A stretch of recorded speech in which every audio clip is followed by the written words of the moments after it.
الحمد لله رب العالمين والصلاة والسلام على سيد المرسلين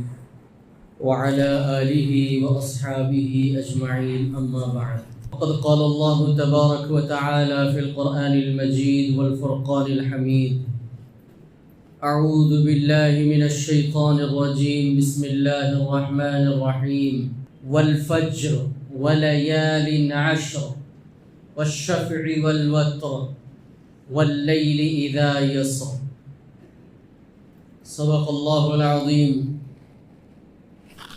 وقال النبي صلى الله عليه وسلم: ما من أيام العمل الصالح فيه أحب إلى الله في الأيام العشر أو كما قال عليه الصلاة والسلام. میرے انتہائی قابل احترام بزرگوں اور عزیز دینی بھائیوں، آج ذی القعدہ کی 27 تاریخ ہے اور 3-4 دن کے بعد ذی الحجہ کا مہینہ شروع ہونے والا ہے، اور ذی الحجہ کا جو مہینہ ہے وہ اسلامی سال کا سب سے آخری مہینہ ہے، 12واں مہینہ ہے، اور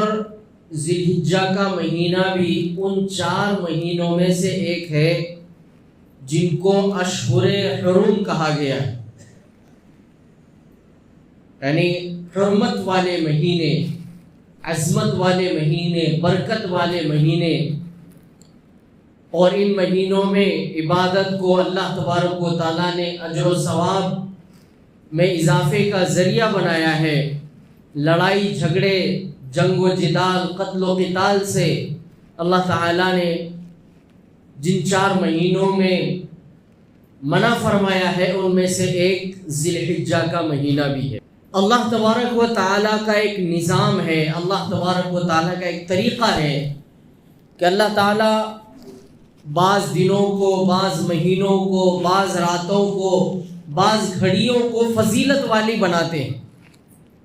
تاکہ بندہ ان ایام کو غنیمت سمجھ کر اپنے کاروبار کو، اپنی دنیاوی مصروفیات کو آگے پیچھے کر کے ان مخصوص ایام میں عبادت کرے، زیادہ سے زیادہ اللہ کی تکبیر کرے، اللہ کی بڑائی بیان کرے، اللہ کے سامنے نوافل کا اہتمام کرے، صدقہ و خیرات کرے، جتنے بھی نیک اعمال ہو سکتے ہیں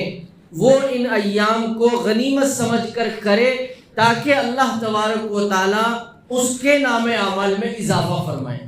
انہی ایام میں سے یہ جو ذی الحجہ کا مہینہ آنے والا ہے، اس کے جو پہلے 10 دن ہیں، یہ 10 دن بھی بہت فضیلت والے ہیں۔ جس طریقے سے اللہ تعالیٰ نے پورے سال کے 12 مہینوں میں سے رمضان کے مہینے کو فضیلت عطا کی ہے، اور اسی طریقے سے رمضان کے مہینے میں بھی آخری عشرے کو فضیلت عطا کی ہے، ایسے ہی اللہ تبارک و تعالیٰ نے ذی الحجہ کے مہینے کے پہلے عشرے کو بھی فضیلت والا بنایا ہے، اور ان 10 دنوں کے فضیلت کے لیے صرف اتنا کافی ہے کہ اللہ تعالیٰ نے قرآن کریم میں ان 10 دنوں کی راتوں کی قسم کھائی، والفجر ولیال عشر۔ حضرت عبداللہ ابن عباس رضی اللہ تعالیٰ عنہ اور دیگر مفسرین فرماتے ہیں کہ یہاں پر جو اللہ تعالیٰ نے 10 راتوں کی قسم کھائی ہے، ان 10 راتوں سے مراد ذی الحجہ کی 10 راتیں۔ تو جن راتوں کی اللہ نے قسم کھائی ہو تو ظاہر ہے کہ ان راتوں کی اللہ کے نزدیک بڑی اہمیت ہے، اسی لیے اللہ نے اس کی قسم کھائی ہے۔ اس کے علاوہ اللہ کے نبی صلی اللہ علیہ وسلم سے بے شمار احادیث منقول ہیں جس میں اللہ کے نبی صلی اللہ علیہ وسلم نے ذی الحجہ کے عشرے میں پہلے عشرے کی فضیلت کو بیان فرمایا۔ نبی پاک صلی اللہ علیہ وسلم فرماتے ہیں کہ جب ذی الحجہ کا مہینہ آتا ہے اور پہلا عشرہ شروع ہو جاتا ہے تو اللہ کے نزدیک اس مہینے میں سب سے زیادہ کوئی عمل محبوب ہے تو وہ نیک عمل ہے، اور دیگر ایام کے مقابلے میں سب سے زیادہ اگر کوئی بندہ عشرہ ذی الحجہ میں عبادت کرتا ہے تو دوسرے مہینوں میں دوسرے عام دنوں میں عبادت کرنے کے مقابلے میں یہ زیادہ پسندیدہ ہے۔ جب آپ صلی اللہ علیہ وسلم ذی الحجہ کے 10 دنوں کی فضیلت بیان فرما رہے تھے اور آپ صلی اللہ علیہ وسلم بیان فرما رہے تھے کہ نیک اعمال سے بڑھ کر اور کوئی عمل ان 10 دنوں میں اللہ کے نزدیک محبوب اور مقبول نہیں ہے، تو ایک صحابی کھڑے ہوئے اور فرمایا کہ اللہ کے نبی صلی اللہ علیہ وسلم کیا ان 10 دنوں میں جہاد کرنا بھی افضل نہیں ہے؟ تو اللہ کے نبی صلی اللہ علیہ وسلم نے فرمایا کہ ہاں، جہاد سے بھی افضل نیک اعمال ہیں ان 10 دنوں میں، لیکن اس میں تھوڑا سا ایکسپیکشن ہے، اس میں تھوڑا سا یہ ہے کہ جو مجاہد،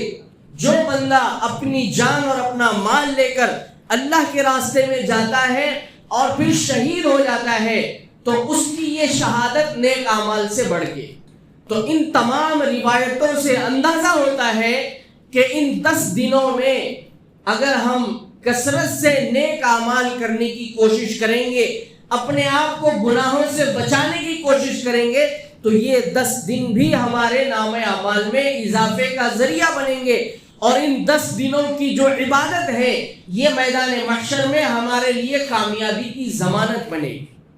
اب سوال یہ پیدا ہوتا ہے کہ ان 10 دنوں میں کیا عمل کرنا چاہیے، ایسے کیا اعمال ہے جس کو کرنا چاہیے؟ تو سب سے پہلے تو یہ ہے کہ ہماری ان 10 دنوں میں بلکہ پورے سال میں ہی ہمارا یہ اہتمام ہونا چاہیے کہ ہماری 5 وقت میں سے ایک بھی نماز قضا نہ ہو، لیکن ان 10 دنوں میں خاص طور پر اہتمام کرنا چاہیے کہ ہمارے 5 وقت کی نماز جماعت کے ساتھ ہو، ہماری جماعت نہ چھوٹے۔ ہم ہر فرض نماز کے بعد اور اس کے پہلے کی سنتیں پڑھتے ہیں، نوافل پڑھتے ہیں، لیکن ان 10 دنوں میں تھوڑا سا ایکسٹرا نوافل پڑھنے کا اہتمام کریں۔ ہم روزانہ فجر کے بعد قرآن کریم کی تلاوت کرتے ہیں، سورہ یاسین کی تلاوت کرتے ہیں، اور اسی طریقے سے مغرب کے بعد سورہ واقعہ کی تلاوت کرتے ہوں، یا پھر عشاء کے بعد سورہ ملک اور سورہ سجدہ کی تلاوت کر کے سوتے ہیں۔ یہ اگر ہمارا روزانہ کا معمول ہے تو ہم اس میں مزید چند پاروں کی تلاوت کا اضافہ کر دیں، اور اگر ان اوراد کا اور ان سورتوں کے پڑھنے کا اہتمام نہیں ہے تو ان 10 دنوں میں خاص طور پر ان سورتوں کے پڑھنے کا اہتمام کریں کہ فجر کے بعد سورہ یاسین کی تلاوت ہو، اللہ تعالیٰ دن بھر کے محافظ بن جاتے ہیں۔ مغرب کے بعد سورہ واقعہ کی تلاوت ہو، اللہ تعالیٰ رزق کی ذمہ داری اپنے اوپر لے لیتے ہیں، اس کے گھر میں کبھی فقر و فاقہ نہیں ہوتا۔ اور جو بندہ سونے سے پہلے سورہ ملک پڑھتا ہے تبارک الذی اور سورہ سجدہ پڑھ کر کے سوتا ہے، یہ دونوں صورتیں جب وہ مر جائے گا، قبر میں اس کو لٹایا جائے گا، سارے اعزاء و اقربا اس کو قبر میں دفنا کر واپس آئیں گے، تو یہ 2 صورتیں اس کا دل لگانے کے لیے قبر میں رہیں گے، اس کو کسی قسم کا خوف اور ڈر اور اجنبیت قبر میں محسوس نہیں ہوگی۔ تو یہ روزمرہ کے جو اعمال ہیں ان میں تھوڑا سا ہم اضافہ کریں گے تو اللہ تعالیٰ ہماری اس حرکت میں اتنی برکت عطا فرمائیں گے کہ یہ ہمارے اعمال میدان محشر میں ہمارے کامیابی کی ضمانت بنے گی۔ روزانہ ہم اگر تہجد کا اہتمام کرتے ہیں تو بہت خوش نصیبی ہے اور بہت مبارک ہیں ایسے لوگ۔ اگر ہم تہجد کا اہتمام کی ہمیں توفیق نہیں ہوتی، کبھی کبھار ہوتی ہے، تو ان 10 دنوں میں ہم اہتمام کریں کہ ایک دن بھی تہجد ہماری نہ چھوٹے۔ یہ موٹے موٹے اعمال ہیں، یہ عام اعمال ہیں، اگر ہم ان کو اہتمام کے ساتھ ان 10 دنوں میں کریں گے تو اللہ تبارک و تعالی جو اجر و ثواب ہمیں عطا فرمانے والے ہیں دوسرے دنوں میں عبادت کے مقابلے میں زیادہ عطا فرمانے والے۔ اور جو سب سے اہم عبادت ہے، اللہ کے نبی صلی اللہ علیہ وسلم نے فرمایا کہ عشرہ ذی الحجہ جب شروع ہو جاتا ہے تو بندوں کو چاہیے فَأَكْثِرُوا التَّسْبِيحَ وَالتَّهْلِيلَ وَالتَّكْبِيرَ وَذِكْرُ اللَّهِ۔ احادیث کے الفاظ ہیں، اللہ کے نبی صلی اللہ علیہ وسلم فرماتے ہیں کہ جب ذی الحجہ کا مہینہ شروع ہو جاتا ہے تو شروع ہوتے ہی انسان کے زبان پر ہمیشہ اللہ کی تسبیح ہونی چاہیے. اور اللہ کی تسبیح سے کیا مراد ہے؟ سبحان اللہ کی کثرت کرنا چاہیے. اور اسی طریقے سے تحلیل کا مطلب ہے لا الہ الا اللہ کی کثرت کرنا. اور تکبیر کا مطلب ہے اللہ اکبر کی کثرت کرنا. اور ذکر اللہ سے مطلب یہ ہے کہ کوئی بھی ذکر آپ اللہ کا کرے. خاص طور پر اگر ہم سوم کلمے کا اہتمام کریں گے سبحان اللہ والحمد للہ ولا الہ الا اللہ واللہ اکبر، تو یہ چاروں چیزیں اس کے اندر آ جائیں گی. تو ہم چلتے پھرتے اٹھتے بیٹھتے گاڑی پر سواری پر جہاں بھی ہم کو موقع ملتا ہے تو ہماری زبان چپ رہنے کے بجائے اللہ کی تکبیر میں، اللہ کی تحلیل میں، اللہ کی حمد و بڑائی کے اندر مصروف رہے. یہ بھی اللہ تعالیٰ کو ان ایام میں بہت پسند ہے. اور اللہ کے نبی صلی اللہ علیہ وسلم خود بھی اس چیز کا اہتمام فرماتے تھے اور صحابہ کو بھی ان ایام میں کثرت سے ذکر کرنے کی تلقین فرماتے تھے. اور جب حج کے جب ایام ہوتے ہیں، چونکہ اللہ تعالیٰ نے اس عشرے کے اندر دو بہت اہم عبادتیں رکھی ہیں. ایک حج کی عبادت ہے جو اللہ تعالیٰ نے صاحب استطاعت کے اوپر فرض کی ہے کہ جس کو اللہ نے مال و دولت عطا کی ہے تو ان کے اوپر زندگی میں ایک مرتبہ حج کرنا فرض ہے. اگر کوئی آدمی استطاعت رکھنے کے باوجود حج نہیں کرتا تو اس کی پکڑ ہوگی قیامت کے دن. تو یہ جو حج والا عمل ہے، اس عمل کو بھی اللہ تعالیٰ نے اس مہینے، اس ذی الحجہ کے مہینے کے پہلے عشرے میں رکھا ہے. اور دوسری جو عبادت اس ذی الحجہ کے عشرے کے اندر ہوتی ہے وہ ہے قربانی کی عبادت،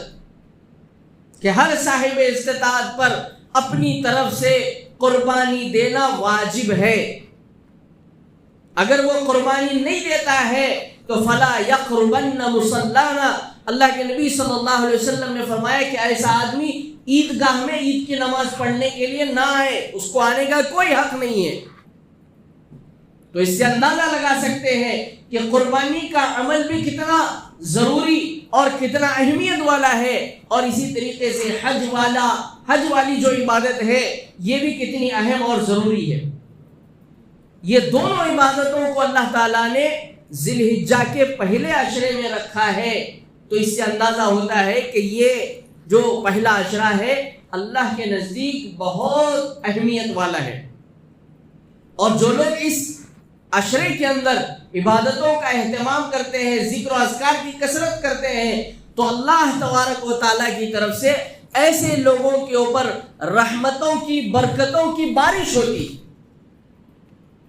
عقل مند انسان وہ ہے کہ جب اللہ تعالیٰ کسی انعام کے دینے کا ارادہ فرماتے ہیں اور اعلان فرماتے ہیں تو بندے کو چاہیے کہ اس اعلان سے فائدہ اٹھائے، ان ایام کو غنیمت سمجھے، ان راتوں کو غنیمت سمجھے، ان ساعتوں کو، ان گھڑیوں کو غنیمت سمجھے، اور اپنے تمام مصروفیات کو پس پش ڈال کر عبادت کے لیے اللہ کے دربار میں حاضر ہو جائے. اپنی خواہشات کو، اپنی تمناؤں کو، اپنی آرزوؤں کو اللہ کے سامنے رکھے، اس لیے کہ ہمارا عقیدہ ہے، ہمارا ایمان ہے کہ اللہ تعالیٰ ہی ہماری تمام ضروریات کو پورے کر سکتے ہیں، اللہ تعالیٰ ہی ہماری خواہشات کو پورے کر سکتے ہیں، اللہ ہی ہمیں ہر مشکل سے نجات دلا سکتے ہیں. دنیا داروں کے سامنے ہم اپنے مسائل کو لے کر کے جائیں گے، وہاں سے دھتکارا جا سکتا ہے، لیکن اللہ کے دربار میں اگر ہم اپنے مسائل کو لے کر کے آئیں گے تو اللہ تعالیٰ ہمارے مسائل کو سنیں گے بھی، ہماری ضرورتوں کو سمجھیں گے بھی، اور اللہ تعالیٰ ہمارے مسائل کو حل بھی فرمائے. لیکن انسان یہ سب کب ہوتا ہے؟ جب ہمارا یقین کامل اور مکمل ہوتا ہے. اگر ہمارا یقین اللہ کے ذات عالی کے ساتھ مضبوط اور مستحکم ہو جائے گا، اور اس یقین صادق کے ساتھ جب بندہ اللہ کے سامنے روئے گا اور گڑ گڑائے گا اور اپنی ضرورتوں کو رکھے گا، تو پھر اللہ تعالیٰ فرماتے ہیں انا عبدی ظنی فیا، کہ بندہ جیسا گمان میرے ساتھ رکھتا ہے میں ویسے فیصلے اس کے ساتھ رکھ کر. تو انسانوں کو چاہیے ہمیں چاہیے کہ ہم اللہ تبارک و تعالیٰ کو خوش کرنے کے لیے اس کی خوب کبریائی بیان کریں، اس کی خوب بڑائی بیان کریں۔ اگر ہم ذی الحجہ کے پہلے عشرے کے اندر نبی پاک صلی اللہ علیہ وسلم کے ارشاد پر عمل کرتے ہوئے چلتے پھرتے اللہ کی بڑائی اور اللہ کی تسبیح اور اللہ کی تکبیر بیان کرتے رہیں گے، اور راتوں میں اٹھ کر جب اللہ کے سامنے مانگیں گے تو اللہ تعالیٰ ہماری ہر ضرورت کو پورا فرمائیں، کیونکہ اللہ تعالیٰ نے خود بندوں کو دعا کرنے کا سلیقہ بتایا ہے، طریقہ بتایا ہے سورہ فاتحہ کے ذریعے۔ آپ سورہ فاتحہ کے ترجمے میں اس کے جو میننگز ہیں اس پر غور کریں گے تو آپ کو اندازہ ہو جائے گا کہ اللہ تعالیٰ نے سورہ فاتحہ میں سب سے پہلے اپنی تعریف کی کہ الحمدللہ رب العالمین، تمام تعریفیں اس اللہ کے لیے ہیں جو تمام عالمین کا رب ہے۔ الرحمن الرحیم، جو رحمان اور رحیم ہے۔ مالک یوم الدین، جو یوم جزا کا مالک ہے۔ تو یہ جو پہلا پارٹ ہے سورہ کا، اس میں اللہ تعالیٰ خود اپنی بڑائی بیان کرتے ہیں۔ اسی لیے علماء فرماتے ہیں کہ بندہ جب اللہ کے سامنے دعا کے لیے ہاتھ اٹھائے تو پہلے اللہ کی خوب تعریف کرے، پہلے اللہ کی خوب تعریف کرے، اور پھر اس کے بعد اپنے گناہوں کا اعتراف کرتے ہوئے، اپنے کمزوری کا اعتراف کرتے ہوئے اپنے آپ کو اللہ کے سامنے مجرم بنا کر کے پیش کرے کہ اللہ تعالیٰ تو نے اتنی بابرکت زندگی ہمیں عطا کی، تو نے اتنا عظیم الشان دین ہمیں عطا کیا، تو نے ہمیں اتنا عظیم الشان شریعت عطا کی، تو نے ہمیں اتنا عظیم الشان نبی عطا کیا، لیکن اس کے باوجود ہم اپنے اعمال کے اعتبار سے، ایمان کے اعتبار سے کمزور ہیں۔ اللہ ہماری کمزوری کو درگزر فرمائیے اور ہماری جو بھی ٹوٹی پھوٹی عبادتیں ہیں اس کو شرف قبولیت سے نوازیے، اور پھر اس کے بعد اپنی ضرورتوں کو اللہ کے سامنے رکھیے۔ ہاتھ اٹھا کے فوراً اگر ہم اپنی ضرورتوں کو رکھیں گے تو اللہ تعالیٰ بھی سمجھتے ہیں کہ یہ بندہ بڑا مطلبی ہے، پریشانی میں ہے اس لیے میرے پاس آیا ہے۔ لیکن اگر ہم ہمیشہ اللہ سے اپنے تعلق کو رکھیں گے قائم، اور نمازوں کا اہتمام کرتے رہیں گے، عبادتوں کا اہتمام کرتے رہیں گے، اللہ کی تسبیح اور تکبیر اپنی زبان پر جاری اور ساری رکھیں گے، تو پھر جب بھی ہم اللہ کے دربار میں جائیں گے اللہ تعالیٰ ہماری سنیں گے بھی اور ہماری ضرورتوں کو پورا بھی کریں گے۔ ان 10 دنوں میں ایک دن ہے یوم عرفہ، 9 ذی الحجہ کا دن۔ اس یوم عرفہ کے دن اصل حج ہوتا ہے، سارے حاجی جو ہے میدان عرفہ میں جمع ہوتے ہیں، پھر وہاں سے مزدلفہ کی طرف سفر ہوتا ہے۔ تو یوم عرفہ کی بھی بہت فضیلت آئی ہے۔ یوم عرفہ کے دن اگر کوئی آدمی روزہ رکھتا ہے تو گویا اللہ تبارک و تعالیٰ اس کے جتنے پچھلے سال اس نے گناہ کیے ہیں ان تمام گناہوں کو معاف کر دیتے ہیں، اور اگلے سال کے بھی اللہ تعالیٰ اس کے گناہوں کو معاف کر دیتے ہیں۔ تو یہ جو یوم عرفہ کا دن بھی جو آ رہا ہے وہ بھی ذی الحجہ کے پہلے عشرے میں آ رہا ہے۔ تو اس لیے عشرے ذی الحجہ میں بندے یہ جو یوم عرفہ کا جو دن ہے اس دن روزہ رکھنے کا اہتمام کریں۔ لیکن یہ روزے کا اہتمام ان لوگوں کے لیے ہے جو حج پر نہیں گئے ہیں، اور جو لوگ حج پر گئے ہیں ان کے لیے یوم عرفہ کا روزہ نہیں ہے، اور باقی لوگوں کے لیے یوم عرفہ کا روزہ مسنون اس لیے ہے، واجب اور ضروری نہیں ہے لیکن سنت ہے۔ وہ اس لیے ہے تاکہ یوم عرفہ کے دن حاجی میدان عرفہ میں جا کر کے اللہ کے سامنے روتے گڑگڑاتے ہیں، دعائیں کرتے ہیں اور اللہ کا تقرب حاصل کرتے ہیں۔ اسی طریقے سے اللہ چاہتے ہیں کہ جن بندوں کو اللہ نے حج کی استطاعت نہیں دی ہے، جو غریب ہیں، نادار ہیں، حج کے خرچ برداشت کرنے کی ان کے اندر طاقت نہیں ہے، تو وہ اپنے مقام پر رہ کر بھی حاجی کی طرح ثواب حاصل کر سکتے ہیں، حاجی کی طرح اللہ کی توجہ کو اپنی طرف مبذول کر سکتے ہیں، حاجی کی طرح اللہ کے سامنے اپنی دعاؤں کو کر سکتے ہیں، اور اللہ تعالیٰ جس طریقے سے میدان عرفہ میں حاجیوں کی دعاؤں کو سنتے ہیں، اسی طرح اللہ تبارک و تعالیٰ یہاں پر جو مقام پر رہ کر کے جو بندہ یوم عرفہ کے دن روزہ رکھ کر اللہ کے سامنے دعا کرتا ہے، اللہ اس کی دعا کو بھی سنتے ہیں۔ تو 9 ذی الحجہ کو بھی ہم روزہ رکھنے کا اہتمام کریں، اور اس کے بعد جو حج کے 5 دن ہیں، ان 5 دنوں میں اللہ تبارک و تعالیٰ نے ایک خاص قسم کی تسبیح، ایک خاص قسم کا ذکر تمام امت مسلمہ کو دیا ہے۔ وہ کیا ہے؟ اللہ اکبر، اللہ اکبر، لا الہ الا اللہ، واللہ اکبر، اللہ اکبر، وللہ الحمد۔ یہ جو تسبیح ہے، یہ اس کو تکبیرات تشریق کہا جاتا ہے، اور حج کے جو 5 ایام ہیں، یعنی 9 ذی الحجہ کی فجر سے لے کر 13ویں ذی الحجہ کی عصر تک، 5 دنوں تک ہر فرض نماز کے بعد اس تسبیح کو 1 مرتبہ پڑھنا واجب اور ضروری ہے۔ مردوں کے لیے بھی ضروری ہے، عورتوں کے لیے بھی ضروری ہے، جماعت کے ساتھ نماز پڑھنے والے کے لیے بھی ضروری ہے، اکیلے نماز پڑھنے والے کے لیے بھی ضروری ہے۔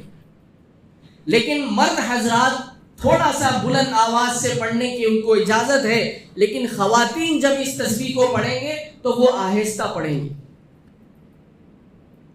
اور اس تسبیح کے پیچھے بھی ایک بیک گراؤنڈ ہے، ایک اس کا پس منظر ہے۔ یہ تسبیح اللہ تعالیٰ نے یہ امت مسلمہ کے لیے واجب کیوں قرار دی ہے؟ تو تھوڑا سا ہم حضرت ابراہیم علیہ السلام جو خلیل اللہ ہے، کہ جب اللہ تعالیٰ نے امتحان کے طور پر قرآن کریم میں وَإِذِ ابْتَلَىٰ إِبْرَاهِيمَ رَبُّهُ بِكَلِمَاتٍ فَأَتَمَّهُنَّ، اللہ تعالیٰ خود فرماتے ہیں کہ ہم نے ابراہیم کا امتحان لیا تو ہر امتحان میں وہ کامیاب ہوئے، لیکن جب 80 سال تک بے اولاد رہے اور 80 سال میں بڑھاپے کا ایک سہارا اولاد اللہ تعالیٰ نے حضرت اسماعیل علیہ السلام کی شکل میں ان کو عطا فرمایا، اور جب حضرت اسماعیل علیہ السلام چلنے پھرنے کے لائق ہو گئے تو اللہ تعالیٰ نے خواب کے ذریعے حضرت ابراہیم علیہ السلام کو اشارہ دیا کہ آپ اپنے بچے کو ہمارے رضا کے لیے قربان کر دو۔ تو حضرت ابراہیم علیہ السلام جب ان کی صبح آنکھ کھلی تو انہوں نے اپنے خواب کو بچے کے سامنے بیان کیا، تو وہ بچہ بھی حضرت اسماعیل علیہ السلام اگرچہ کہ ابھی تک نبوت نہیں ملے تھی، لیکن نبی کے تربیت یافتہ تھے، نبی کے بیٹے تھے، اور آگے چل کے اللہ تعالیٰ ان کو نبی بنانے والے تھے، تو وہ بھی جو ہے اللہ کی رضا کے لیے اپنے والد کے اس حکم پر تیار ہو گئے اور قربانی کے لیے تیار ہوئے، اور یہ فرمایا یا ابت افعل ما تؤمر ستجدنی انشاءاللہ من الشاکرین، اے ابا جان آپ کو جو اللہ نے حکم دیا ہے اس حکم کو پورا کیجئے، یعنی مجھے ذبح کیجئے، اور اگر میں ذبح ہو بھی جاؤں گا تو انشاءاللہ تم مجھے ضرور اللہ کا شکر کرنے والوں میں پاؤ۔ کیا جذبہ تھا، کیا ایمان تھا، کیا فدائیت تھی، کیسے اللہ سے محبت تھی۔ حضرت ابراہیم علیہ السلام اپنے بیٹے کو لے کر کے جب جاتے ہیں تو وہاں پر جب ان کو ذبح کرنے کے لیے لٹایا جاتا ہے، پورے آسمان کے فرشتے اس منظر کو دیکھ کر حیران اور پریشان ہوتے ہیں۔ جیسے ہی حضرت ابراہیم علیہ السلام اپنے بیٹے کو ذبح کرنے کے لیے لٹاتے ہیں، اودے منہ لٹاتے ہیں، اور اس کے بعد جب چھری ان کے گردن پر چلانے ہی والے ہوتے ہیں، اللہ تبارک و تعالی حضرت جبرائیل علیہ السلام کو جنت کا ایک دمبا دے کر کے بھیجتے ہیں کہ اے ابراہیم، اے جبرائیل، اس دمبے کو لے کر کے جاؤ اور ابراہیم کو سلام کہو، اور اس سے کہو کہ اللہ تعالیٰ اصل آپ کا امتحان لینا چاہتے تھے، آپ کے بچے کو ذبح کرنا اللہ کا مقصد نہیں تھا، بلکہ اللہ یہ دیکھنا چاہتے تھے کہ ابراہیم کے دل میں اللہ کی زیادہ محبت ہے یا اپنے بچے کی زیادہ محبت ہے۔ ان سے جا کر کے خوشخبری دے دو اور ان سے کہہ دو کہ اللہ تعالیٰ تم سے راضی ہے، تم اللہ کے امتحان میں کامیاب ہو گئے، تم نے یہ بتا دیا اپنے عمل کے ذریعے کہ تمہارے دل میں اللہ کی محبت سے زیادہ کسی اور کی محبت نہیں ہے۔ تو جب حضرت ابراہیم علیہ السلام دمبا لے کر کے آئے اور انہوں نے دیکھا کہ حضرت ابراہیم علیہ السلام چھری اپنے بیٹے کے گردن پہ چلا رہے ہیں تو انہوں نے آواز لگائی، اللہ اکبر اللہ اکبر۔ جبرائیل علیہ السلام نے آواز لگائی تو جیسے ہی یہ آواز حضرت ابراہیم علیہ السلام کے کانوں میں پڑی تو فوراً حضرت ابراہیم علیہ السلام بھی متوجہ ہوئے اور انہوں نے کہا لا الہ الا اللہ واللہ اکبر۔ تو جب یہ آواز اپنے والد محترم کی زبان سے حضرت اسماعیل علیہ السلام نے سنی تو پھر انہوں نے کہا اللہ اکبر وللہ الحمد۔ تو یہ جو پوری تسبیح جو ہے یہ حضرت جبرائیل علیہ السلام، حضرت ابراہیم علیہ السلام اور حضرت اسماعیل علیہ السلام کا کنورزیشن ہے، ان تینوں کی گفتگو ہے۔ اور غور کیجئے ان تینوں کی گفتگو میں ایک دوسرے کی تعریف نہیں ہے بلکہ صرف اللہ کی تعریف ہے، صرف اللہ کی بڑائی ہے۔ تو اللہ تعالیٰ نے ان الفاظ کو جس طریقے سے حضرت ابراہیم علیہ السلام کے اس قربانی والے عمل کو پسند فرمایا اور قیامت تک کے لیے آنے والے انسانوں کو اس قربانی والے عمل کو واجب قرار دیا، اسی طریقے سے یہ جو کنورزیشن ہوا ہے، یہ جو گفتگو ہوئی ہے، اس گفتگو کو بھی اللہ تعالیٰ نے ایام تشریق میں ہر فرض نماز کے بعد ہر مرد عورت بالغ پر واجب قرار دیا۔ تو اس کا اہتمام بھی بہت ضروری ہے۔ تو یہ جو عشر ذی الحجہ 2-3 دن کے بعد شروع ہونے والا ہے، تو اس سے پہلے سب سے اہم چیز یہ ہے، اللہ کے نبی صلی اللہ علیہ وسلم نے فرمایا اذا دخل العشر واراد ان يضحي فلا يمس الشعر والشبر، کہ جو آدمی ذی الحجہ کا مہینہ جب شروع ہو جاتا ہے اور جو آدمی یہ چاہتا ہے کہ وہ قربانی دے دے تو اس کو چاہیے کہ وہ اپنے بال اور ناخن نہ کٹائے۔ کب؟ ذی الحجہ کا چاند نظر آنے کے بعد، جب تک اس کی قربانی نہیں ہوتی تب تک وہ اپنے بال اور ناخن نہیں کٹانا چاہیے۔ اس سے پہلے اگر آپ کٹا لیں تو زیادہ بہتر، لیکن قربانی دینے والا شخص قربانی ہونے سے پہلے ذی الحجہ کا چاند نظر آنے کے بعد سے لے کر اپنی قربانی ہونے تک نہ ناخن کٹائے، نہ اپنے بال کٹائے، نہ سر کے بال، نہ مونچھ کٹا سکتا ہے، نہ داڑھی وغیرہ کو کٹا سکتا ہے۔ یہ فرض اور واجب نہیں ہے، اللہ کے نبی صلی اللہ علیہ وسلم کی سنت ہے، اور اس میں حاجیوں کے ساتھ مشابہت ہے، کیونکہ حاجیوں کو بھی جو ہے عشر ذی الحجہ میں کسی قسم کے